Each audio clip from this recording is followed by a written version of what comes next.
Je m'appelle Clara Morel. J'ai 27 ans et le soir où ma mère m'a dit de commencer à payer un loyer ou de prendre la porte, elle l'a dit avec 2 gourdes de compote dans une main, le sac allongé de ma sœur pendu au poignet. Et les jumeaux de ma sœur en train d'étaler de la pâte à tartiner sur le canapé que j'avais nettoyé 1 heure plus tôt. Si tu veux vivre ici, a-t-elle lancé, assez fort pour que tout le monde dans la cuisine entende, tu vas devoir commencer à contribuer comme une adulte. Je suis resté là, planté dans ma blouse d'infirmière vétérinaire, tout juste rentré d'une garde de 12 heures dans une clinique d'urgence à Lyon, à fixer cette femme qui m'avait traité ces 4 dernières années comme une babysitter à demeure corvéable à merci. Ma sœur a ricané depuis l'îlot central et a ajouté, franchement, maman aurait dû te faire payer bien plus tôt. Tu agis comme si garder les petits était un sacrifice héroïque. C'est à ce moment-là que quelque chose en moi s'est figé. Je n'étais pas en colère, ni même blessé, juste immobile. Parce que j'ai réalisé d'un coup qu'elle ne me voyait pas comme une fille, une sœur ou même une personne avec sa propre vie. J'étais le plan B. La nounou gratuite, celle qui ne disait jamais non. Alors, j'ai souri, j'ai posé mes clés sur le comptoir, je suis allé au placard du couloir, j'ai sorti le sac de voyage que j'avais préparé 2 mois plus tôt au cas où je trouverais enfin le courage de partir, et je l'ai fermé devant elle. Ma mère a croisé les bras comme si elle s'attendait à ce que je craque. Ma sœur a levé les yeux au ciel et a dit aux jumeaux de dire au revoir à Tata Clara, comme si j'allais être de retour avant le dîner. Je les ai tous regardés en pensant, si je disparaissais ce soir, est-ce que je leur manquerais, ou est-ce que c'est seulement mon travail qui leur manquerait? Avant de vous raconter ce qui s'est passé après mon départ, dites-moi, quelle heure est-il chez vous en ce moment? Et d'où regardez-vous cette vidéo? Je suis curieuse de voir jusqu'où cette histoire va voyager. Je n'ai pas pleuré en partant. Cela surprend les gens quand je raconte cette histoire, parce qu'ils s'attendent à un effondrement dramatique dans l'allée, à un moment de doute où je regarde la maison avec le cœur brisé. Ce n'était pas le cas. J'étais trop épuisé pour pleurer et trop soulagé pour faire le deuil. La vérité est que j'avais déjà quitté cette maison en morceaux bien avant de sortir ce sac de voyage. Chaque garde de nuit que je faisais à la clinique vétérinaire d'urgence était devenue une forme d'évasion.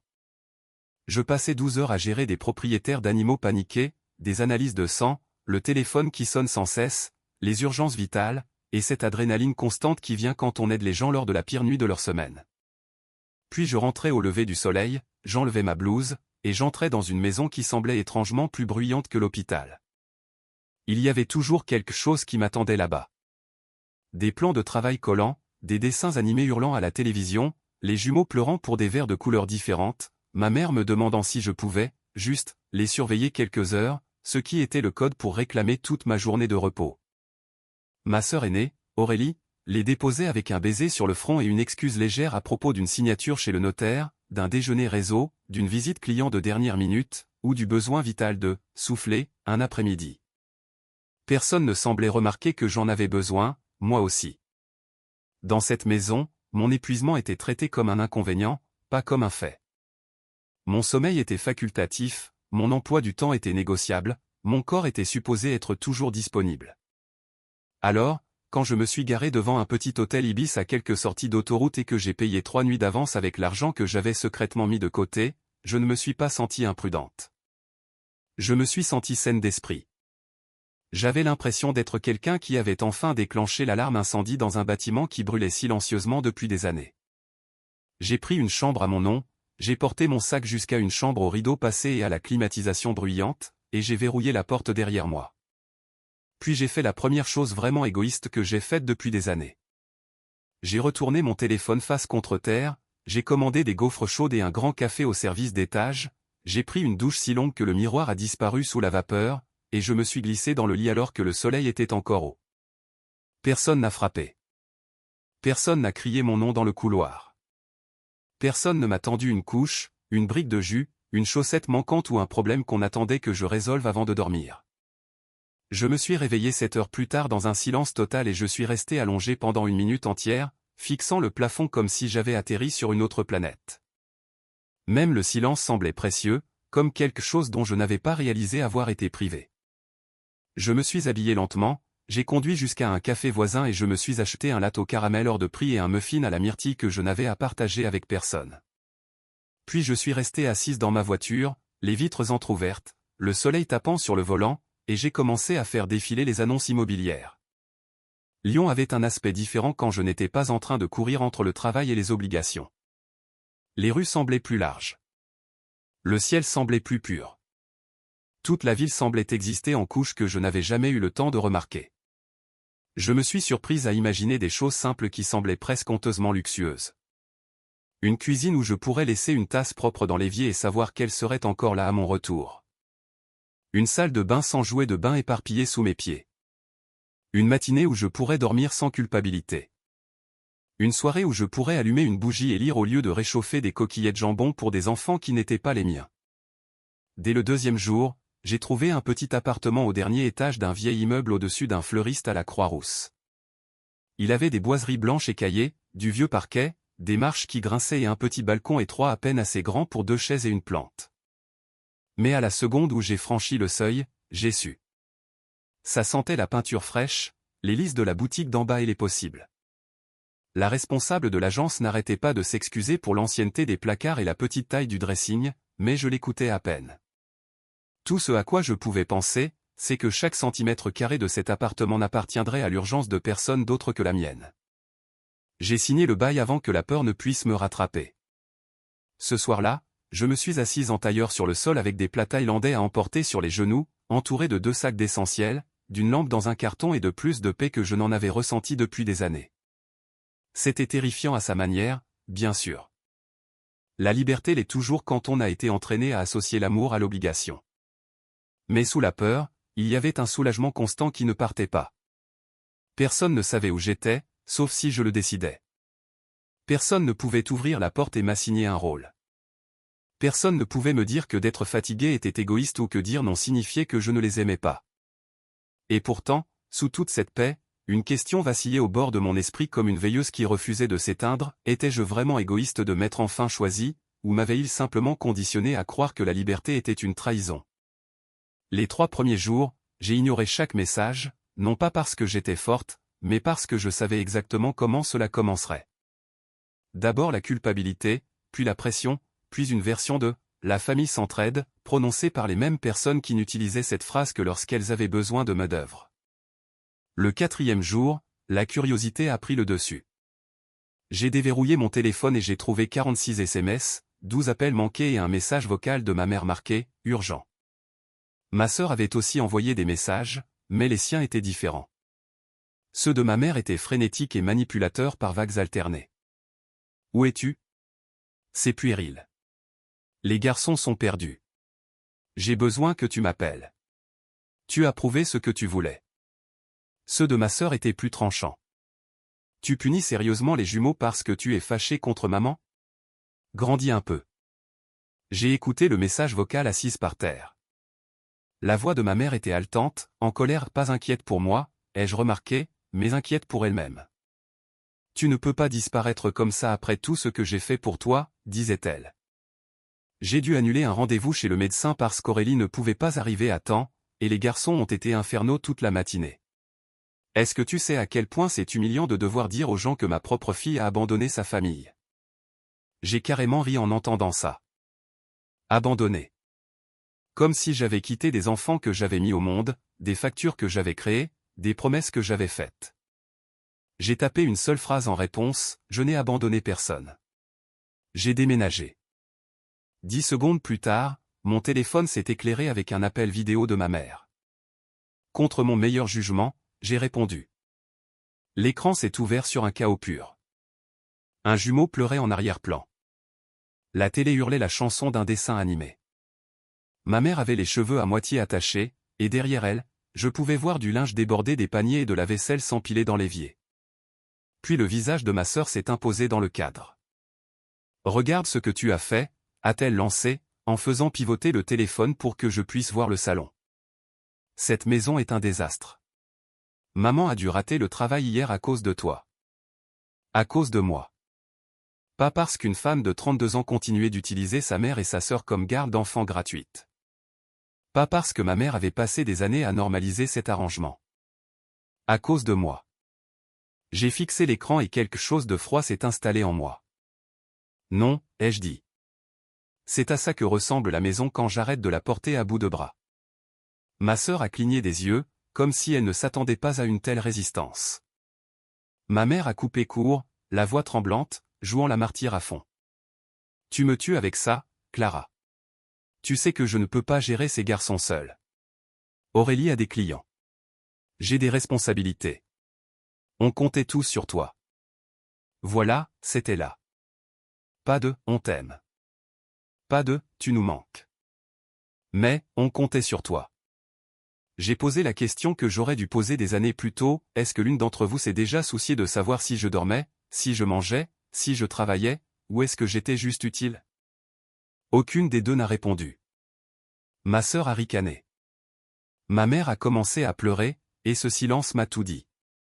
Quand la famille vous supplie de revenir, est-ce que vous leur manquez, ou est-ce que c'est juste le rôle que vous jouiez qui leur manque? J'ai mis fin à l'appel avant qu'elle ne puisse encore retourner la situation contre moi. 5 minutes plus tard, j'ai ouvert chaque compte partagé, chaque calendrier, chaque formulaire de contact scolaire, chaque compte de livraison de courses, chaque profil de streaming. Chaque autorisation de sortie d'urgence où mon nom figurait encore parce que c'était moi qui gérais leur vie d'une manière qu'elles comprenaient à peine. Je n'ai pas fait d'esclandre. J'ai fait une correction. J'ai retiré mon nom de tout. Puis j'ai envoyé un mail au centre aéré où les jumeaux allaient 2 fois par semaine pour mettre à jour mon statut de contact d'urgence de « personne autorisée » à « indisponible ». Un geste, propre et silencieux. Si je n'étais plus assez « famille » pour vivre là sans payer de loyer, alors je n'étais plus assez « famille » pour être leur infrastructure gratuite non plus. La semaine qui a suivi a été la première où j'ai senti ma colonne vertébrale se redresser. J'ai arrêté de vérifier mon téléphone toutes les heures. J'ai arrêté de sursauter à chaque vibration. J'ai acheté une vraie couette, 2 tasses dépareillées et une petite bibliothèque dans une brocante qui sentait le cèdre, le vieux papier et la poussière chauffée par le soleil. J'ai trouvé un fauteuil d'occasion en tissu vert délavé et je l'ai installé près de la porte du balcon comme si j'avais toujours vécu là. J'ai appris le rythme de mon nouveau quartier de cette manière calme et observatrice qu'ont les gens quand leur système nerveux commence enfin à s'apaiser. À 9 h chaque matin, le fleuriste en bas arrosait le trottoir et disposait des seaux d'hortensia et de lys devant la boutique. Vers 10 h, un retraité d'en face promenait un bulldog grincheux avec des petits chaussons rouges. La boulangerie du coin n'avait plus de chaussons aux pommes dès 10 h 30. Et si j'y allais juste après midi, la serveuse me glissait un cookie supplémentaire parce qu'elle me reconnaissait avec ma blouse de nuit. Tout cela me semblait absurdement tendre, le genre de vie ordinaire que je n'avais jamais été autorisé à construire parce que j'étais toujours trop occupé à maintenir celle de quelqu'un d'autre. J'ai aussi commencé à dire oui à des choses que je refusais automatiquement autrefois. Une collègue de la clinique me suppliait depuis des mois de rejoindre son cours de céramique le week-end, et je disais toujours que je ne pouvais pas parce que les trucs de famille étaient censés justifier le sacrifice de n'importe quel rêve, même petit. Cette fois, j'y suis allé. Je me suis assise devant un tour de potier dans un t-shirt trop grand, les cheveux relevés, riant alors que mon premier bol s'effondrait lamentablement sous mes mains.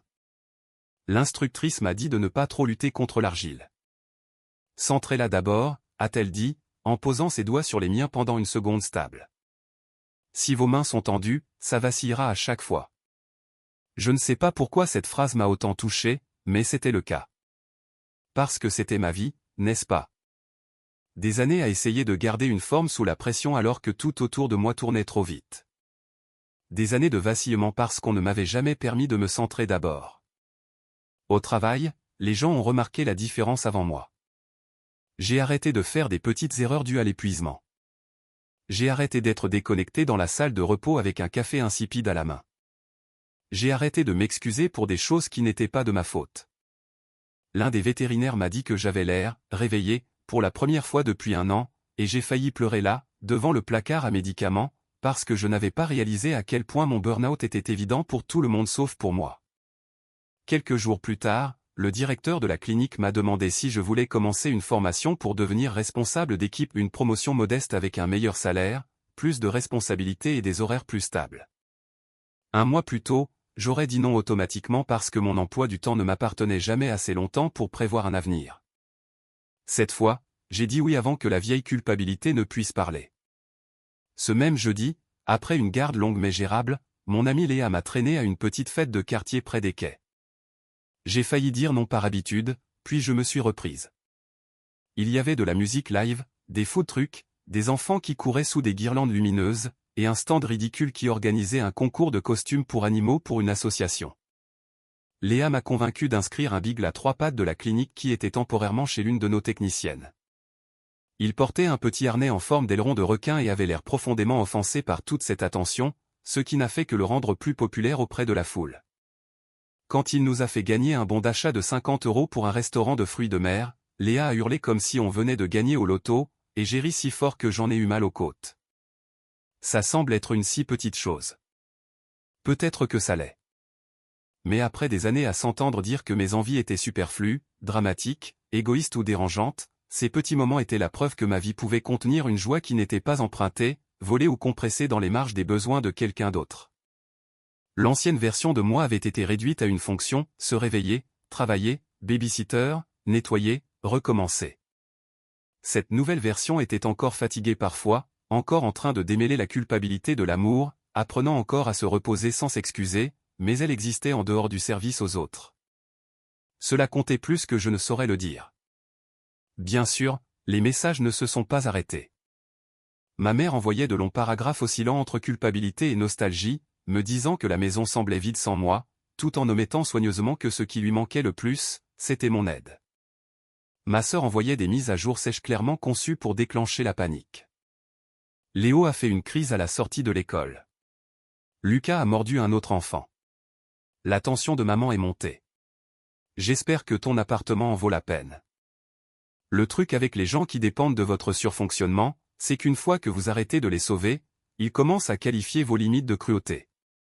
Ils décrivent votre absence comme une attaque parce qu'ils ne supportent pas d'être laissés seuls avec des responsabilités qu'ils avaient toujours prévu de vous refiler. Mais aucune de leurs crises ne changeait la vérité. Ils avaient construit tout un système autour de mon sacrifice gratuit et l'avaient appelé « proximité ». Ils avaient confondu ma soumission avec de l'amour. Ils avaient pris mon silence pour un accord. Samedi soir, j'étais assise sur mon petit balcon, mon plat à emporter en équilibre sur mes genoux, une lampe bon marché diffusant une lumière douce derrière moi, et l'air humide de Lyon soulevant mes cheveux. Quelque part en bas, le fleuriste fermait boutique. Un couple riait en marchant sur le trottoir. Un train sifflait au loin, et pour la première fois depuis plus longtemps que je ne pouvais m'en souvenir, je n'avais pas l'impression d'être en attente de l'urgence de quelqu'un d'autre. Je me suis posé la question que personne dans ma famille n'avait jamais pris la peine de me poser, qui pourrais-je devenir si j'arrêtais d'être leur solution? Cette fois, la réponse ne m'a pas fait peur. Elle m'a enthousiasmé. Parce que parfois, le moment où vous arrêtez de tout porter pour les autres est exactement le moment où vous rencontrez enfin la personne que vous étiez censé être depuis le début. Une semaine après avoir retiré mon nom de tout, ma sœur m'a envoyé un SMS. Pas un paragraphe. Pas un chantage affectif. 3 mots, appelle-moi. Maintenant. J'ai failli ignorer le message. Puis mon téléphone a commencé à sonner avant même que je puisse le poser. À la seconde où j'ai répondu, elle hurlait déjà. Qu'est-ce que tu as fait, bordel? Il y avait des bruits de circulation derrière elle, et l'un des jumeaux pleurait si fort qu'il en avait la voix rauque. Tu t'es retiré des formulaires de l'école? Tu as dit au centre aéré qu'il ne pouvait plus te confier les garçons? Je me suis appuyé contre mon comptoir de cuisine et j'ai fermé les yeux. C'était donc ça. Le geste. Celui qui avait enfin frappé là où ça fait mal. Oui, ai-je dit, parce que j'ai déménagé. Elle a laissé échapper un bruit de suffocation. Maman avait un rendez-vous chez le dentiste, et j'avais une vente à l'autre bout de la ville. Le centre aéré a refusé que j'envoie mon assistante parce qu'apparemment, seuls les adultes listés peuvent les récupérer, et ton nom était toujours le seul en secours. On a eu des frais de retard, Clara. Ils ont failli appeler l'ASE. Elle a prononcé les 3 lettres de l'aide sociale à l'enfance comme si j'avais moi-même convoqué les services sociaux par pure méchanceté. Tu m'as humilié. J'ai laissé un silence s'installer. Puis j'ai demandé très calmement, est-ce que tu as déjà pensé que c'était humiliant pour moi de rentrer de garde de nuit et d'élever tes enfants gratuitement? Silence. Puis l'outrage, parce que la honte chez les gens comme ma sœur réapparaît souvent sous forme de colère. Ce sont tes neveux et tu es leur tante. Elle a recommencé à crier, disant que les « vraies familles » sont là les unes pour les autres. Que je savais qu'elle construisait sa carrière dans l'immobilier. Que maman était débordée. Que j'aurais pu les prévenir. Les prévenir? J'avais passé des années à les prévenir chaque fois que je disais que j'étais fatigué. Chaque fois que je demandais à dormir. Chaque fois que j'essayais de faire des projets et qu'on me tendait un sac à langer à la place. Elle n'avait juste jamais cru que je partirais. Ma mère a pris la ligne ensuite, pleurant si fort qu'elle pouvait à peine respirer. « Pourquoi as-tu fait ça sans me le dire ?» a-t-elle demandé. « Parce que chaque fois que je te disais que j'avais besoin d'une vie, tu riais, ai-je répondu. Parce que quand tu m'as dit de payer un loyer ou de partir, ce que tu voulais vraiment dire, c'était continue de servir cette maison ou arrête d'être utile. Alors j'ai arrêté d'être utile. Ça a fait mouche. Je l'ai entendu à la façon dont la ligne est devenue silencieuse. Puis sont venus les coups de poignard de culpabilité. Ma mère a dit qu'elle avait raté 2 jours de travail. Ma sœur a dit qu'un client était parti chez un autre agent parce qu'elle avait dû quitter une visite plus tôt. Les jumeaux avaient été ballottés entre des voisins, une babysitter qu'elle ne pouvait pas s'offrir et un après-midi désastreux au bureau de ma mère. Mes frères plus jeunes, Hugo et Théo, avaient été forcés d'aider davantage à la maison et étaient furieux contre tout le monde. Toute la machine s'enrayait maintenant que son moteur caché avait été retiré. J'aimerais pouvoir vous dire que je n'ai rien ressenti. Ce n'est pas vrai. J'ai ressenti du chagrin, de la colère, de la satisfaction, du soulagement. Mais plus que tout, j'ai ressenti de la clarté. Ce qui leur arrivait n'était pas une punition que j'avais créée. C'était la facture qui arrivait après des années d'esquive. Ma mère a baissé la voix et a tenté une dernière tactique. Reviens juste un petit moment, le temps que les choses se tassent. Voilà le piège. Temporaire. Juste pour nous aider à faire le pont. Juste jusqu'à ce que les gens comme ça construisent des cages avec des faveurs temporaires. J'ai regardé autour de moi dans mon appartement, ma bibliothèque de brocante, ma plante sur le rebord de la fenêtre, mon planning de travail scotché sur le frigo, la vie que je construisais lentement de mes propres mains. Non, ai-je dit. Vous n'avez pas besoin que je revienne. Vous avez besoin de faire des choix différents. Ma sœur m'a insulté. Ma mère a sangloté. J'ai raccroché. 10 minutes plus tard, ma sœur m'a envoyé un autre SMS, « J'espère que cet appartement vaut la peine de perdre ta famille. » Je l'ai lu 2 fois et j'ai posé le téléphone. La vérité était plus dure que ce qu'elle écrivait. Je n'avais pas perdu ma famille cette semaine-là. J'avais découvert la version de la famille qu'elles avaient toujours été quand je n'étais plus prête à payer mon appartenance par mon travail. Les retombées ont continué. Les amis de ma mère ont commencé à m'appeler, ce qui me disait exactement comment l'histoire était racontée. Dans sa version, j'étais parti sur un coup de tête égoïste, laissant tout le monde dans l'embarras. Dans la réalité, elle avait passé des années à externaliser son rôle de mère et la garde des enfants sur la fille la moins susceptible de protester, puis elle avait paniqué quand cette fille avait enfin imposé une limite. Une amie de la famille nommée Denise m'a laissé un message vocal si mielleux qu'il m'a donné mal aux dents, disant que ma mère était sous une tension terrible et qu'en tant que femme, nous devions parfois porter plus que notre part pour les gens que nous aimons. Cette phrase fonctionnait sur moi autrefois. Cette fois, elle m'a rendu furieuse. Pourquoi le fardeau était-il toujours assigné à la femme la plus conciliante de la pièce? Pourquoi la carrière de ma sœur était-elle traitée comme primordiale, le stress de ma mère comme sacré, et mon sommeil, mes revenus et mon avenir comme variable d'ajustement? Quelques jours plus tard, Hugo m'a appelé depuis la terrasse de la maison. Il avait l'air embarrassé d'être le messager. Il m'a dit que ma mère avait reçu un avertissement au travail après être partie trop souvent plus tôt. Ma sœur et ma mère se parlaient à peine, sauf pour se disputer. Les jumeaux commençaient à faire des bêtises parce que leur emploi du temps changeait tout le temps. Théo avait oublié un projet à la maison et avait eu une colle parce que, plus personne n'est organisé. Puis Hugo a dit la phrase qui m'est restée, « Je ne réalisais pas tout ce que tu faisais jusqu'à ce que tu arrêtes. » Ce n'étaient pas des excuses. Pas exactement. Mais c'était la première chose honnête que quelqu'un dans cette maison avait dite. Je l'ai remercié et je lui ai dit que rien de tout cela n'était à lui de réparer. Le week-end suivant, ma mère s'est présentée sur le parking de la clinique vétérinaire à la fin de ma garde. J'ai reconnu sa voiture avant même qu'elle ne baisse la vitre. Elle semblait plus vieille qu'il y a 2 semaines. Pas de manière théâtrale. Juste usée par des conséquences qu'elle ne pouvait pas effacer par le charme ou la culpabilité. Elle a demandé si on pouvait parler. Je suis resté debout. Elle a commencé avec les mêmes répliques. Elle était stressée. Elle n'avait pas voulu dire ça. J'avais surréagi. Personne ne s'attendait à ça. Puis, pour la première fois, quelque chose s'est fissuré. Je pensais vraiment que tu reviendrais le jour même, a-t-elle avoué. Tu le fais toujours. Cela m'a presque brisé parce que c'était à la fois si honnête et si cruel. Elle avait compté sur mes habitudes plus qu'elle n'avait estimé ma souffrance. C'est exactement ça le problème, ai-je dit. Vous avez tous construit vos vies sur l'hypothèse que j'encaisserais tout ce qui me tomberait dessus. Ses yeux se sont remplis de larmes immédiatement. On est une famille. La famille n'est pas un blanc-seing, ai-je répondu. Ce n'est pas un système où une personne s'efface pour que tous les autres restent à l'aise. Elle m'a demandé si je les détestais. J'ai dit non. La haine aurait été plus simple. Ce que je ressentais était plus difficile. Je les aimais assez pour arrêter de les aider de la seule façon qui nous maintenait tous brisés. Elle a tenté une dernière poussée de culpabilité, me disant qu'Aurélie coulait, que les garçons avaient besoin de stabilité, que peut-être je pourrais, au moins, reprendre les week-ends. C'était toujours là. Même dans ses excuses, elle négociait l'accès à mon travail. Non, ai-je répété. Si Aurélie a besoin d'une garde d'enfant, elle peut payer pour ça. Si tu as besoin d'aide, demande de l'aide sans agir comme si je te devais ma vie. Elle semblait sidérée. Peut-être parce que personne dans notre famille n'avait jamais parlé aussi clairement auparavant. Je suis rentré chez moi en tremblant, mais pas de doute. De soulagement.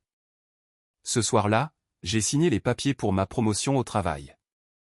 2 jours plus tard, j'ai acheté un canapé d'occasion à une collègue et je l'ai monté à l'étage avec l'aide de Léa et de son mari. On a mangé des pizzas sur des couvertures de déménagement et on a ri jusqu'à minuit. Ma vieille vie m'avait appris à penser que le soutien venait toujours avec des conditions. Cette semaine-là m'a appris le contraire. Le vrai soutien n'exige pas votre effacement. Le véritable amour ne demande pas l'épuisement comme preuve. Et si les gens ne s'effondrent que lorsque vous arrêtez de vous sacrifier pour eux, alors peut-être que votre départ n'est pas une trahison. Peut-être que c'est la première chose honnête qui soit arrivée dans cette famille depuis des années. 3 semaines plus tard, ma sœur a demandé à me voir. Pas une guerre par SMS. Pas un guet-apens chez maman. Un vrai rendez-vous dans un café à mi-chemin entre son bureau et mon appartement.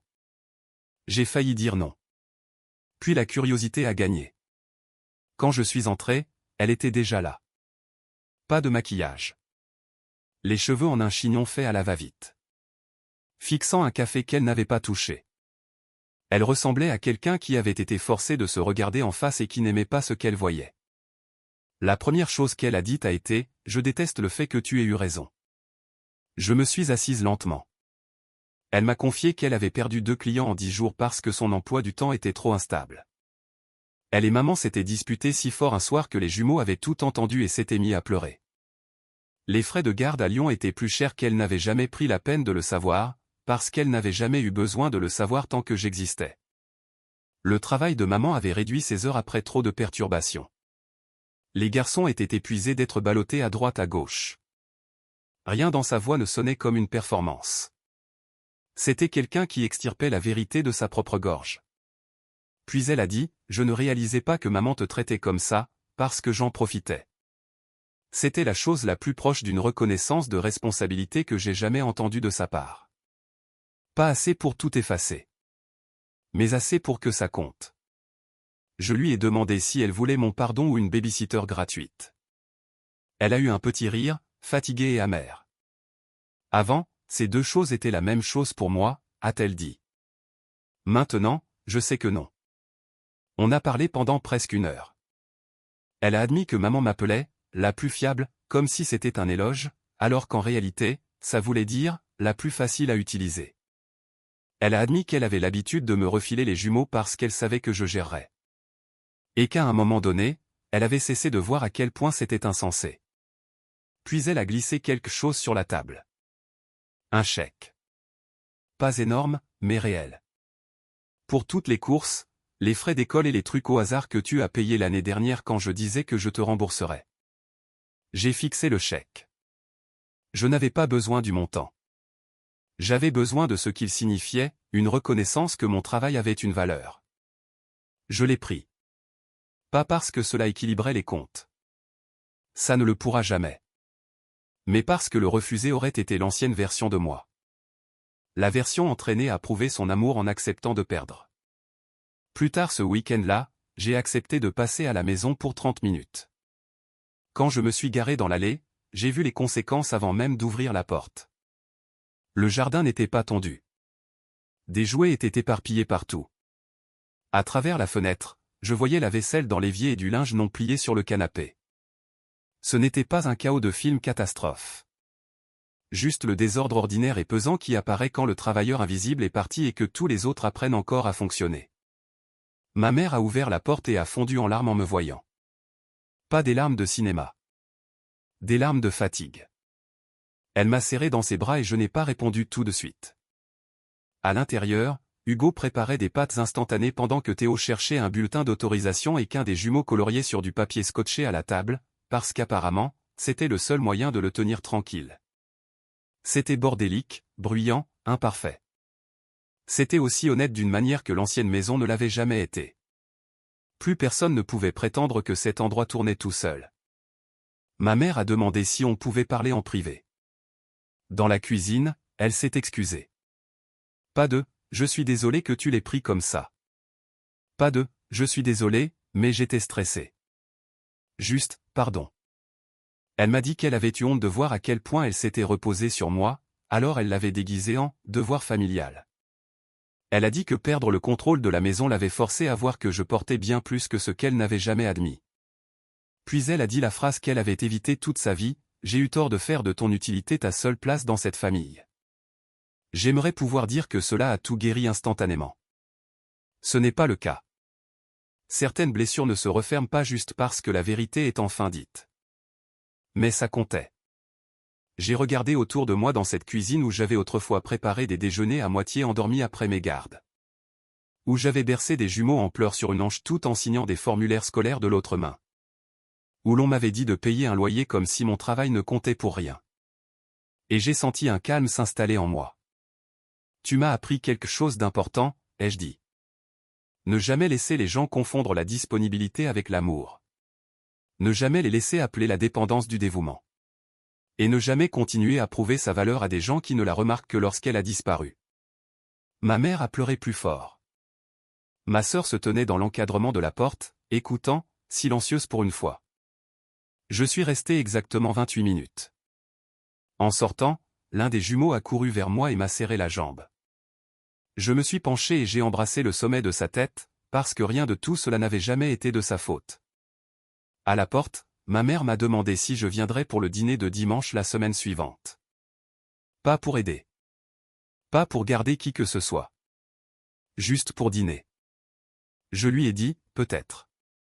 C'était une autre chose nouvelle que j'avais apprise. L'amour n'a pas besoin de ressembler à un « oui » permanent. Parfois, l'amour ressemble à un « peut-être » et cela doit suffire. Quand je suis revenu dans mon appartement, je me suis assise sur mon balcon pendant que le fleuriste fermait boutique pour la soirée, et j'ai pensé à la version de moi qui croyait autrefois que partir détruirait ma famille. Ça ne l'a pas fait.